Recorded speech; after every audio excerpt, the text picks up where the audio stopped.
हरे कृष्णा। आज की चर्चा का विषय है अनिश्चितता की शक्ति।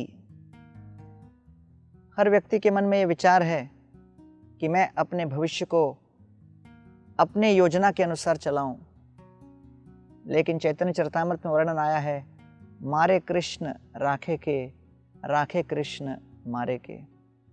इस संदर्भ में एक सत्य घटना आपके समक्ष प्रस्तुत करूंगा। जापान के नागासाकी शहर में एक सज्जन थे, उनका नाम था सुमोतो यामागुची।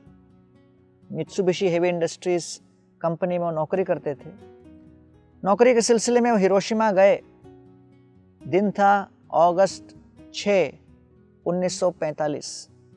सुबह के 8:15 बजे थे और उसी समय हिरोशिमा के ऊपर एटम बम गिरा। लाखों की संख्या में लोग वहीं ध्वस्त हुए, कई बीमार हुए और उस बीमारी के परिणाम स्वरूप भविष्य में उनका देहांत हुआ। लेकिन दैवी इच्छा से यामागुची बच निकले और पुनः अपने ही शहर नागासाकी में आए।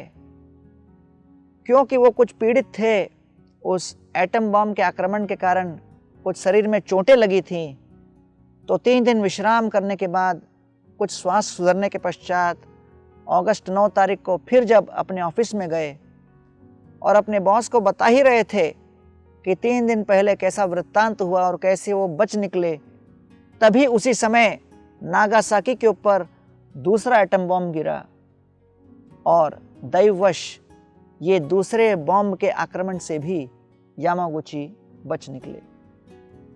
कहा गया है कि सरकार ने कई वर्षों के पश्चात 1957 में उनके इस दैववश बच निकलने के स्वरूप में उनको पुरस्कृत किया, सम्मानित किया और इस बात को स्वीकार किया कि किस प्रकार ये वास्तव में ऐसी कठिन परिस्थितियों में भी मृत्यु के पाश से बाल बाल बचे।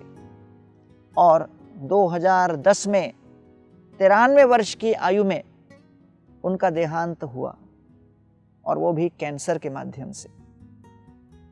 कहने का तात्पर्य यह है कि हम अपने यथाशक्ति यथासंभव दीर्घ आयु रखने का, स्वास्थ्य सुधार करने के विभिन्न कार्यक्रम अपने जीवन में उतार सकते हैं, लेकिन पदम पदम यत् विपदाम न तेषाम, इस जगत के हर अणु में और 2 अणु के बीच स्थान में विभिन्न प्रकार की अनिश्चितताएं हैं।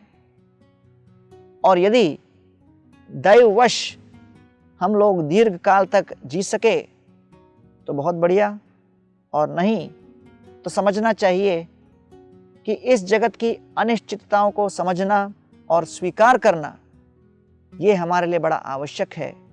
क्योंकि चाहे कितनी योजना हम क्यों न बनाएं, लेकिन हमारे ऊपर इतने सारे दैवी शक्तियां हावी हो रही हैं कि इन शक्तियों के अस्तित्व को स्वीकार करना और उनके सामने झुककर समर्पित होना, ये वास्तविक शांति का सूत्र बनेगा।